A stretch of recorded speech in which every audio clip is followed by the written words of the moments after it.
ఆ పంట ఇప్పుడు మీకు ఇక్కడ కుడి చేయి దిట్టు కనిపిస్తూ ఉంది. అదేవిధంగా ఈ ప్లాసిల్ సిలికాన్ కొట్టనటువంటి పొలము ఇక్కడ ఎడమ చేయి దిట్టు కనిపిస్తూ ఉంది ఇప్పుడు చూపిస్తున్నటువంటిది.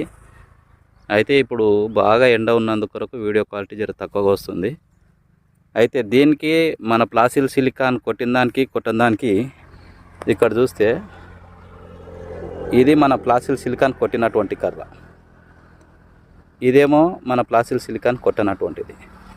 ఈ దాంట్లోనేమో తాళ్ళు ఉంది, ఈ ప్లాసిల్ సిలికాన్ కొట్టిన దాంట్లో తాళ్ళు లేదు. తర్వాత మీరు కర్ర కూడా చూసుకున్నట్లయితే దానికన్నా కూడా మనది ఇక 1 ఇంచు కర్ర అనేది కూడా పొడుగు వచ్చిందనమాట. ఆ విధంగా ఉందన్నమాట. అది ఇక్కడ చూడండి, ఇక్కడ కొన కూడా మీరు అబ్జర్వ్ చేసినట్లయితే 2 కొనలు ఇక్కడ ఒకటే దగ్గర పెట్టాను.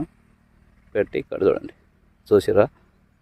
ఇది మీకు తెలపాలనే ఉద్దేశంతో చేను అయింది కాబట్టి మళ్ళీ ఇక వారం 10 రోజుల్లో ఇవి కోస్తారు కాబట్టి ఈ ఎండకు వచ్చి మనము ఈ వీడియో చేస్తున్నామట. ఇది మన ప్లాసిల్ సిలికాన్ కొట్టినటువంటిది. కర్ర కూడా చూడండి ఎంత పెద్దగా వచ్చిందో. ఇది ఇట్లా అన్నమాట. Thank you.